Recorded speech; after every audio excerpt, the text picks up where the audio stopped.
세 파트로 나누었는데 그 첫 번째를 한번 따라 해볼까요? 우리는 포비아 시대를 살아가고 있습니다. 그 지난 4월에 이제 그 선거철이었잖아요. 근데 지나가는데 보니까 잊지 않았습니다. 이런 문장이 있더라고요. 4월에 그런 문장이 있으면 이제 감이 좀 오시는 분들 있죠. 한 10년이 됐더라고요. 그 사건이. 우리가 이제 그 사건을 다양하게 기억하지만 이익과 안전을 바꾼 사건이다. 그렇게 많이 기억을 합니다.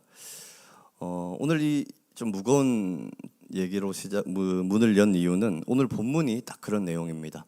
이 선주의 이익 앞에서 반드시 이 배가 떠나면 위험이 있을 거라는 예견이 있었음에도 그 의견이 묵살이 되고 배가 출발해서 위기를 맞게 된 겁니다. 설마 그런 일이 있을까 하는 근거 없는 낙관론이 우리 인생에 사실은 이런 뭔가 큰 사고를 초래하는 일들이 있습니다.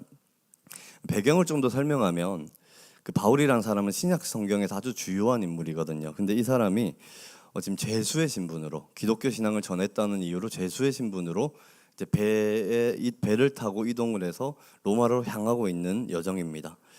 구속 상태였고 어쩌면 죽을지도 모르는 그런 상태였습니다. 근데 이제 바울은 좀 생각이 달랐어요. 지금 로마를 가기 위해서 비록 죄수의 신분이지만 나는 로마가 내 목적지이기 때문에 나는 로마를 향하고 있다. 이건 기회다. 로마라는 대도시에서 복음을 전할 수 있고 로마 황제 앞에서도 기독교 신앙을 전할 수 있는 기회다. 이렇게 보고 있었어요. 누군가는 위기 앞에서 절망하지만 누군가는 기회를 보거든요. 삶을 대하는 태도의 차이입니다. 그럼에도 이제 독자들을 좀 아이러니하게 만드는 거는 그래도 좀 올바른 목표를 가지고 나아가면 그 과정도 좀 순탄하면 좋지 않은가 하는 생각입니다. 이 바울이 그래도 자기 젊음 바쳐서 하나님 말씀 전하러 가는 길인데 다른 날은 태풍이 좀 불어도 이 날은 좀 순항을 하게 해주시면 얼마나 좋을까 하는 그런 생각이 드는 거죠. 신앙을 갖고 살아가면 좀 평안하면 좋겠는데 우리 인생이 전혀 그렇지 않은 것 같을 때 우리가 많이 지치잖아요. 그래서 우리 인생이 자주 항해의 비유가 되고 우리 인생에서 만나는 위기가 태풍에 비유되는 이유입니다. 제가 이제 블루베리 소속이잖아요. 이제 블루베리가 최근에 이제 뭐 통합이 있긴 했지만 이제 그전 상태로 보면은 청년이긴 하죠. 청년이지만 이제 좀 다소 늙은 청년들이죠. 예. 그 다소 늙은 청년이지만 그래도 이제 좀 상대적으로 젊은 이들이잖아요. 예, 몇 분들이 아주 한숨을 쉬시네요. 네. 그래도 좀 젊은데 맨날 이렇게 좀 푸르고 희망찬 이야기들이 좀 많으면 좋겠는데 가끔 이제 어떤 날의 셀 모임은 그 처음 시작하는 분이 나 조금 힘들었어 뭐 이렇게 막 이런 거 좀 하면은 이제 아유 힘들었 위로해주고 근데 그 다음 이제 여기서 먹구름이 몰려오기 시작하거든요. 그리고 이제 다음은 근데 내가 더 힘들었어 뭐 이런 거 하면 이제 소나기가 막 오고요. 마지막 이제 끝에 가면은 거의 태풍이 막 몰아치는 막 그런 셀 모임이 있어요. 그래서 이게 누군가 보면 슬픈 사람들 모여서 모임을 하는 거 아닌가 하는 생각이 들 만큼 카페에서 막 저희 울고 막 그러면 주변에서 막 구경하고 막 그러잖아요. 근데 참 우리가 믿음이 있음에도 우리 인생에 그런 태풍이 찾아오게 되면 믿음이 있음에도 두려워하고 공포감에 사로잡히는 저희들의 모습을 보게 됩니다. 우리가 바야흐로 지금 살아가는 시대를 포비아 시대라고 하더라고요. 포비아는 정신분석학 용어로 공포증이란 뜻인데 뭐 우리가 많이 아는 공포증 있잖아요. 제가 좀 이 공포증 종류가 뭐가 있지 하고 한번 알아보니까 되게 특이한 게 많아요. 근데 최근에 좀 이제 사회적 현상에 의해서 생긴 거는 바이러스 공포증 이런 거. 조금만 막 이렇게 좀 공중 이제 그 공간으로 가면은 마스크 무조건 끼는 분들이 있는데 가끔은 안 껴도 되는데 막 끼는 분들이 있잖아요. 그래서 뭐 보면 이제 참혹한 얼굴을 가리기 위해서 뭐 이제 끼는 경우도 좀 있더라고요. 그래서 뭐 마기꾼이다 뭐 이렇게 얘기도 하잖아요. 뭐 그런 용도로도 쓰이지만 어떻게 해서든 마스크를 또 쓰는 분들이 있어요. 그리고 또 보니까 최근에 이제 대중교통 포비아, 대중교통 주변에서 이제 묻지마 폭행, 살인 이런 것들이 일어나면서 한동안 아무리 이제 출퇴근 길이 멀어 힘들어도 차를 타는 분들이 더 많이 생기고 이런 것들도 있었고요. 또 환경 호르몬에 대한 공포증도 되게 많이 생겼더라고요. 그래서 이것도 먹으면 안 되고 저것도 먹으면 안 되고 해서 먹을 게 거의 없는 막 그런 이제 상황이 오기도 하고요. 또 신기한 게 미인미난 공포증 뭐 이런 것도 있더라고요. 그래서 어떻게 저런 공포증이 있지? 그러니까 보니까 그 심리가 이제 약간 컴플렉스에 시달리는 분이 이제 그런 너무 탁월한 외모의 분들을 이제 이성을 만나면 막 심장이 막 벌렁거리고 해서 너무 힘들어하는. 그래서 나는 차라리 못생긴 사람을 만날 거야. 뭐 이런 이제 막 반감이 생기고 뭐 그런 것도 있고요. 또 특이한 게 콜포비아라고 있습니다. 이제 사실 이제 대면하는 것보다 SNS나 인터넷으로 이제 교류를 하는 세대들이 늘어나면서 실제로 전화를 통해서 사람과 교류하는 것도 좀 부담스러워하고 배달 같은 거 기사가 전화 오면은 막 네가 받아, 네가 받아, 네가 받아 뭐 이러면서 서로 막 미루고 이런 상황들이 일어난다고 하더라고요. 근데 이런 종류의 포비아가 아니라도 우리는 일상에서 자주 불안에 시달리면서 살아가는 것 같습니다. 누군가는 가정이 평안하지 않아서 집에 들어가기 전이면 가슴이 답답해지는 분들이 있고, 또 어떤 분들은 출근을 할 생각만 해도 가슴이 답답해지는 분들이 막 있는 거죠. 직장 자체가 막 공포의 공간이 되어버린 그런 분들이 있습니다. 책임질 일이 너무 많으면 휴가를 가도 거의 이거는 뭐 중노동 같은, 차라리 일을 하는 게 마음이 편한 뭐 그런 불안에 시달리는 분들도 있습니다. 그렇다면 이 공포의 근원지가 뭔가 하니까 정신분석학자들은 이 인간이 이 태아로, 그러니까 산모로부터 분리되어서 되는 그 태아의 순간부터 약간 원초적 공포를 가지고 출생을 한다, 그런 얘기를 하기도 하고요. 그 하이데거라는 철학자가 있는데 이 사람은 인간의 근본 그 심리를 뭐라고 하냐면 그 불안이라고 했어요. 그래서 그걸 뭐라고 하냐면 불안을 인간의 근본 기본이다, 그렇게 표현을 했어요. 그러니까 인간의 삶 자체가 불안 속에서 자기 삶을 계속 기획해 나가고 개척해 나가는 상태라는 거죠. 성경도 이하고 비슷한 얘기를 좀 하는데 그 에덴이라는 곳에 인간이 최초 거했잖아요. 근데 에덴이 진짜 중요한 건 에덴에 뭐가 많고 뭔가 먹을 게 많고 이런 것보다 사실 하나님과의 관계가, 사랑의 관계가 충만했던 곳이거든요. 근데 거기로부터 인간이 벗어나면서부터 자기들끼리 살아가다가 그 아담의 아들 중에서 가인이라는 사람이 있어요. 그 사람이 자기 동생을 죽이거든요. 그리고 노옷이라는 에덴의 반대편으로 떠나게 됩니다. 근데 그 노옷이라는 땅 이름 자체가 유리방황하다라는 뜻입니다. 그러니까 이 사랑의 관계에서 소외되는 순간부터 인간은 불안을 겪는다는 거예요. 그래서 이 말인즉 인간의 불안을 근본적으로 회복하는 방법은 온전하고 충만한 사랑의 관계만이 그걸 회복시킬 수 있다는 거죠. 두 번째 메시지 한번 따라해 볼게요. 소망이 끊어지니 하나님과 연결되었습니다. 이 광풍을 만난 배는 지금 이제 그 공간은 공포로 가득 찼어요. 자료에 의하면 1세기 조선 기술로는 100대가 만약에 배가 출발하면 30대 정도는 거의 파선이래요. 그러니까 배에 나가는 것 자체가 죽음을 결단하고 나가는 거죠. 그리고 항해 중에 질병, 지금으로 치면 멀미 같은 거 있잖아요. 그 멀미 약만 먹어도 나을 수 있는 그런 것들이 멀미를 너무 장시간 겪다가 죽고 그런 경우도 너무 많았대요. 지금 바울이 타고 있는 배가 딱 그렇습니다. 며칠을 흑암 속에서 시달리고 광풍이 불고 사람들이 이제 희망의 끈을 거의 놓아버린 그런 상태였습니다. 23절을 보면 밤에 하나님의 사자가 찾아와서 바울에게 두려워하지 말라 이렇게 얘기를 해요. 그러니까 밤에 찾아온 걸로 봤을 때 아마 자고 있는데 꿈에서 하나님의 사자를 만난 게 아닌가 싶어요. 근데 바울한테 두려워하지 말라 그러거든요. 이 말이 뭘 의미하냐면 바울 마음에도 두려움이 이미 가득 차 있었던 거예요. 야, 두려워하지 마 하고 그렇게 얘기를 한 거죠. 이 바울이 고생이라면은 둘째 가면 서러운 그런 고생 많이 해본 사람이거든요. 온갖 지역을 선교하면서 위기를 많이 겪어봤는데도 이 죽음이라는 손님, 이건 너무 낯설고 생소한 손님이었던 거죠. 근데 그 마음에 두려움이 가득 찬 겁니다. 근데 하나님께서 그러면 이렇게 얄궂게 이렇게 죽음의 공포가 그 배를 장악했을 때 그때 하필 찾아왔을까요? 성경에서 보면은 예수님이 이제 마지막에 제자들하고 이렇게 헤어질 때 볼지어다 내가 너희와 항상 함께 하겠다고 하거든요. 근데 항상 함께 하신다고 해놓고 왜 이렇게 어려울 때 찾아오신 것일까요? 여러분께 한번 여쭙고 싶습니다. 하나님 늘 함께 하시나요? 성경은 그렇다라고 얘기합니다. 나는 너희와 함께 한다라고 대답합니다. 그럼 뭐가 문제죠? 문제는 우리가 하나님이 언제나 우리와 함께 하실 필요를 별로 못 느끼고 사는 것 같아요. 제가 일상을 돌아봐도 그렇더라고요. 일어나면 이제 뭐 우리 막 큐티 해야지 뭐 이런 생각은 하잖아요. 근데 일어나면 거의 좀비로 막 일어나가지고 겨우 막 준비해서 막 그 엄청난 교통체증을 겪으면서 이제 출근을 하잖아요.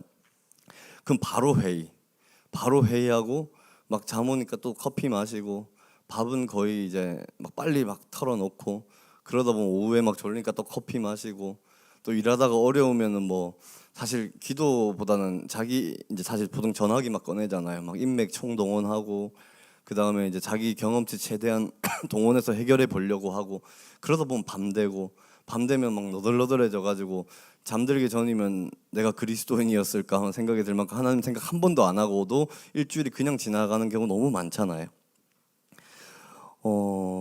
이 적지 않은 사람들이 지금 이제 날씨가 조금씩 더워지는데 적지 않은 분들이 이제 코로나가 풀리니까 다시 아웃리치를 많이 가시는 것 같더라고요. 해외 단기 선교를 막 가시는데 해외 단기 선교 가는 분들 이제 소감을 들어보면 그 선교를 하기 위해서 가는 것도 있지만 그 영적으로 목말라서 하나님 만나고 싶어서 간다고 하더라고요. 그럼 하나님이 좀 그럴 수도 있어요. 근데 나 한국에도 있는데 왜 거기까지 가? 이렇게 생각할 수도 있어요. 왜 돈 주고 비행기 타고 그렇게 힘든 나라 가가지고 왜 만나는 거야? 나 여기도 있는데 그렇게 생각할 수 있거든요. 근데 왜 우리가 선교지 가면 그렇게 하나님을 느끼고 고백할까요? 일단 선교지 가면 바보가 되거든요. 도착하는 순간 바보가 돼요. 그렇게 잘난 사람도 그 몽골 말 혹시 할 줄 아세요? 저 조금은 하거든요. 인사밖에 못해 인사. 근데 두 번 가봤는데 인사하고 나면 할 말이 없어요. 그리고 몽골 막 사람들 막 다 징기스칸 같이 생겼잖아요. 막 스치면 막 갈 것 같고 막 그런 막 엄청난 체구들 막 그 쳐다보기만 해도 막 두려움이 오고. 그러니까 계속 위축되고 긴장되고 내가 뭔가 행동하는 게 법에 위반되지 않을까 막 걱정이 되고 그러니까 이 영적 감수성이 저절로 섬세해지는 거예요. 그러다가 이제 선교사님 만나서 찬양 한번 팍 부르면 바로 다 울잖아요. 왜냐하면 이게 막 온갖 세포가 다 예민해져 있다가 그 선교사님 메시지 다 그냥 하나님 음성처럼 들리고 모든 일어나는 일 가운데 하나님이 역사하는 게 느껴지고 그렇게 되는 거죠. 그래서 그런 우리가 사실은 일상에서도 좀 그렇게 살 수 있으면은 하나님 충분히 느낄 수 있을 텐데 하나님은 이 바울의 험난한 선교 여정에 사실 늘 함께 하셨거든요. 근데 이 바울조차도 이제는 많이 좀 지쳤었던 것 같아요. 사역은 이 정도면 짬이 차서 짬으로 하거든요. 짬으로 그냥 사역하고 그리고 근데 몸이 지쳐 가다 보니까 영적으로 계속 둔감해졌던 것 같아요. 그러다 광풍이 불고 파도가 치고 두려움에 습격을 당해버린 거죠. 그 두려움이 온 마음과 생각을 장악했습니다. 배의 모든 공간이 공포로 가득 차고 나서야 바울이 그때서야 이제 하나님이 나와 함께 하셔야만 돼. 꼭 그래야만 돼라는 필요가 느껴지기 시작했던 것 같아요. 그리고 그때부터 하나님이 보이고 들리기 시작한 겁니다. 그 살다 보면 기도조차 전혀 안 되는 그런 순간이 있거든요. 분노하고 울부짖고 기도 예배 와가지고 그 정도는 계속 힘이 조금 남은 거예요. 그 친구들한테 열받으면 전화 엄청 많이 하잖아요. 막 어쨌거든 똑같은 얘기 10번도 할 수 있잖아요. 근데 이제 그것도 할 수 없는 막 그런 컨디션 거의 포기의 상태. 남편 욕 더 못하겠어. 해봤자 아무 소망이 없어. 막 이런 거 있잖아요. 그런 상태에 막 됐을 때 그런 시간이 우리에게 인생에서 가끔 찾아오거든요. 그 로안 윌리엄스라는 신학자가 있는데 인간이 된다는 것이란 책이 있습니다. 거기 보면 인간이 언제 성숙해지냐라고 했을 때 인간이 성숙해지는 순간은 내가 이 상황을 통제할 수 없음을 인정하고 침묵할 준비가 되었을 때 성숙해지는 순간이 온다고 합니다. 그리고 우리가 침묵하기 시작하면 그곳은 하나님이 일하시는 장소가 된다고 합니다. 20절을 보면 여러 날 동안 해도 별도 보이지 아니하고 큰 풍랑이 그대로 있음에 구원의 여망마저 없어졌더라 라고 합니다. 여러분 이 풍경을 한번 상상해 보십시오. 막 풍랑은 불고 깜깜해요. 근데 이게 너무 며칠째예요. 이제 반드시 우린 죽을 거야. 살 소망 같은 거 하나도 없어요. 배가 어떻겠어요? 숨소리 말고 아무 소리도 안 들리는 거예요. 완전한 침묵의 공간.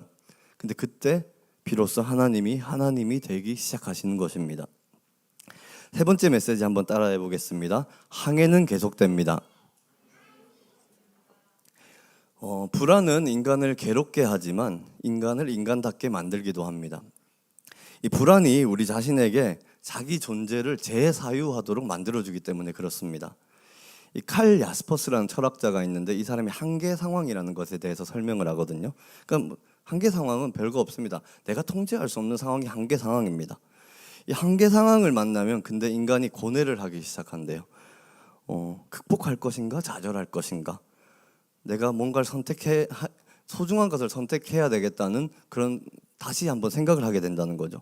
그래서 한계 상황은 이 한계와 무한히 교차하는 교차점이라고 합니다. 극복할 것인가 좌절할 것인가.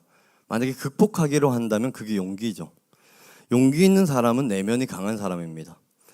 바울이 에베소서라는 성경을 쓸 때 에베소 교인들을 위해서 기도할 때 뭐라고 기도하냐면 에베소서 3장 16절을 보면 너희의 속사람이 강건하여지고 이렇게 기도를 해요. 너희의 속사람이 강건해지기를 위해서 기도하거든요. 이 속사람이 강건한 상태인 사람이 이런 한계 상황이 와도 용기를 발휘합니다. 이 속사람 어떻게 강건해질까요? 지금 이렇게 나와서 일주일에 루틴을 지켜가면서 하는 예배, 뭐 또 아닌 것 같아도 하루에 한두 번 하는 기도, 아무 내 인생에 영향을 안 주는 것 같아도 매일 하는 큐티, 그런 것들이 우리 속사람을 계속 강건하게 하고 있습니다. 사실 한계는 우리 앞에 늘 있어 왔거든요. 근데 이게 한계 상황이구나라고 느낄 때 비로소 사유하게 된다는 것입니다. 그 사유하게 되면 뭘 생각할까요? 내가 이제까지 소중하다고 생각했던 건 다른 거였는데 한계 상황이 오니까 진짜 소중한 게 뭐지? 진짜 중요한 건 뭘까? 그렇게 우리 한계는 우리 인생에서 참된 것을 분별하는 눈을 열어줍니다. 배에 탄 모든 이들이 절망 속에서 침묵할 때 바울은 하나님을 보았고 이 상황에 대한 새로운 시야가 열립니다.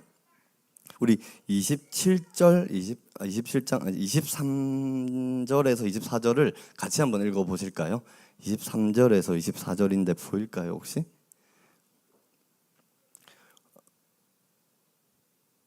제가 그냥 읽을게요. 네. 내가 속한 바 내가 섬기는 하나님의 사자가 어젯밤에 내 곁에 서서 말하되 바울아 두려워 말라. 내가 가이사 앞에 서야 하겠고 또 하나님께서 너와 함께 항해하는 자를 다 내게 주셨다 하였으니, 바울이 하나님의 사자를 만남으로써 그 죽음의 바다 위에서 다시 재사유함으로써 깨닫게 된 게 뭐였냐면, 아 맞아, 나 로마에 가야 되지. 로마에 가서 가이사 황제 앞에 서야 되지. 그게 내가 이렇게 고생하면서도 나아가는 이유였지. 로마는 내가 생각하기에 땅끝이었지. 이런 이제 인식이 다시 생기기 시작한 거예요. 사도행전 곳곳에 보면 바울이 로마로 계속 가려는 의지가 묻어 있거든요. 그러니까 아마 로마는 바울에게 있어서 이 단순히 목적지를 넘어서 사명을 담고 있는 지향점 같은 거였어요. 이 자기 존재를 바울이 어떻게 인식하고 있었냐면 이방인의 사도로 인식하고 있었거든요. 그래, 내가 갈 수 있는 모든 이방인들에게 내가 복음을 한 번은 다 전해봐야 돼. 뭐 이런 사명 같은 게 있었어요. 하나님의 사자를 후에 그리고 만난 후에 바울이 무슨 일을 하냐면 저희가 읽지 않은 부분에 나오는 건데 함께 빵을 먹습니다. 다시 살아보자라고 하는 거예요. 막 부흥회를 하고 통성기도를 하는 게 아니라 사람들에게 빵을 나눠주고 자기도 빵을 막 먹습니다. 먹는다는 건 너무 일상적인 일이지만 사실은 얼마나 거룩한 일입니까? 나를 살리고 다른 사람을 살리는 일입니다. 우리가 폭풍 가운데 하나님을 만났다면 해야 할 일은 무엇일까요? 한 걸음 더 살아내는 겁니다. 죽을 것 같은 스트레스가 나를 짓누르고 있지만 오늘 한 번 더 출근하는 거예요. 밥 차리고 애들 챙기고 남편 챙기고만 해도 하루가 다 가는 그런 되게 권태로운 일상도 한 번 더 살아보는 겁니다. 부부싸움 해도 밥은 한 번 같이 먹는 거죠. 반복되는 악재가 나에게 계속 찾아와도 한 번 울고 눈물 닦고 또 사는 겁니다. 그렇게 우리의 일상에 주어진 작은 일에 충성하고 감당해 내다 보면 그 시간이 모여서 사명의 때를 만나는 겁니다.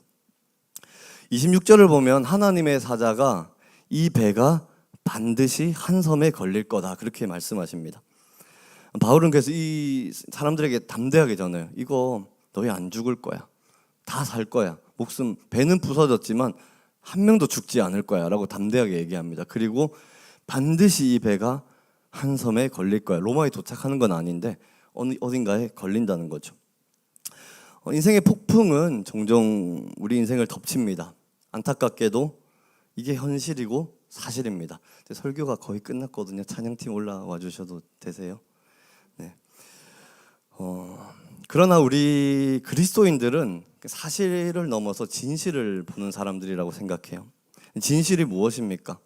살다 보면 사실만 우리에게 막 가득 찰 때가 있거든요. 그런 것만 보이고 사실이 우리 마음을 장악해서 공포로 가득 사로잡힐 때가 있거든요.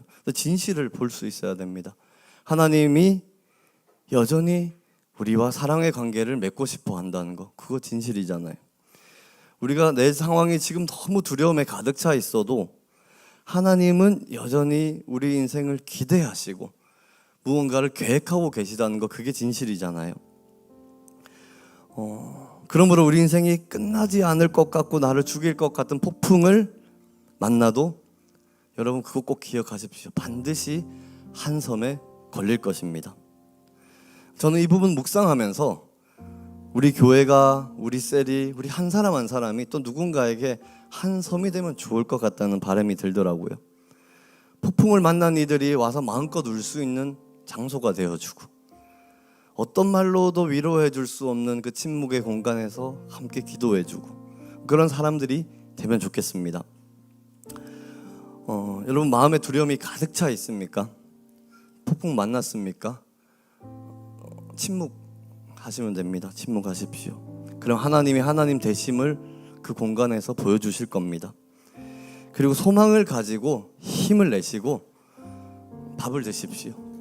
원래 하던 걸 그냥 하십시오. 일상을 한 번 더, 하루만 더 살아가 보십시오. 하나님이 우리를 위해 한 섬을 예비하고 있다는 것, 여러분 그걸 믿고 오늘도 우리의 항해를 계속해 나가시면 되겠습니다. 우리 오늘